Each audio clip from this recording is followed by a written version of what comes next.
নমস্কার। আগামী 6 দিন পর আমাদের বাঙালিদের নববর্ষের প্রারম্ভ। তা হবে নাকি ব্যবসায়ীদের জন্য একটা নববর্ষের ধামাকেদার টিপস, যে টিপসটা অবলম্বন করে প্রত্যেকটা ব্যবসায়ী তার নিজের ব্যবসাকে তুঙ্গে নিয়ে যেতে পারে এই একটা বছর, আবার সামনের বছর আসার আগে। তাহলে এই টিপসটা মন দিয়ে শুনবেন। আমরা সবাই জানি পয়লা বৈশাখ তিথি এবং এই অক্ষয় তৃতীয়া তিথি হচ্ছে বিশেষ তিথি। এই তিথিতে বিশেষভাবে আমরা লক্ষ্মী গণেশের পুজো, লক্ষ্মী গণেশের আরাধনা আমরা আমাদের দোকানে করে থাকি। ঠিক ওই দিনই আপনাদের যেটা করতে হবে, একটা পদ্মবীজের মালা নিয়ে আসবেন।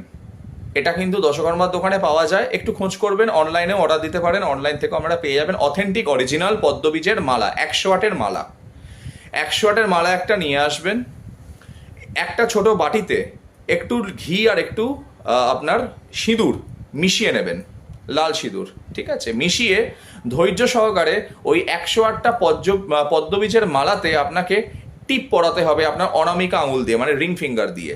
যার ব্যবসা যার নামে তাকেই, সেটা কোনো মহিলা হতে পারে, কোনো পুরুষ হতে পারে, যে কেউ হতে পারে, কিন্তু কারুর হয়ে কেউ করতে পারবে না, নিজের ব্যবসার স্থানে নিজেকে করতে হবে।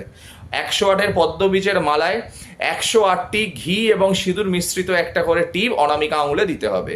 দিয়ে মা লক্ষ্মীর মূর্তিতে পরিয়ে দেবেন মালাটা। ডবল, যদি ছোট মূর্তি থাকে তাহলে ডবল ফেট্টি করে নেবেন, করে পরিয়ে দেবেন। ব্যাস, আর কিচ্ছু করতে লাগবে না। তারপর আপনাদের ওই দিনে বিশেষ যে পুজো আপনাদের হয় সেগুলো কন্টিনিউ করুন, কন্টিনিউ রাখুন, ধূপদীপ জ্বালান, কোনো অসুবিধা নেই। একটা বছর মায়ের গলা থেকে ওই মালা কিন্তু খোলা যাবে না। আবার সামনের বছরে এই মালাকে বিসর্জন দিয়ে অন্য মালা নিয়ে আসতে হবে। এই টিপসটা অবলম্বন করে আপনারা প্রত্যেকটা ব্যবসায়ীদেরকে বলছি, দেখুন আপনাদের ব্যবসা কোন লেভেলে যায়, আপনাদের সেল, আপনাদের যে কোনো কিছু দেখুন, আপনাদের ব্যবসা সংক্রান্ত কোন জায়গায় আপনারা পৌঁছাচ্ছেন। কমেন্ট সেকশনে অবশ্যই জানাবেন। অগ্রিমে জানিয়ে রাখি শুভ নববর্ষ আমাদের সকল দর্শক বন্ধুদের। নমস্কার।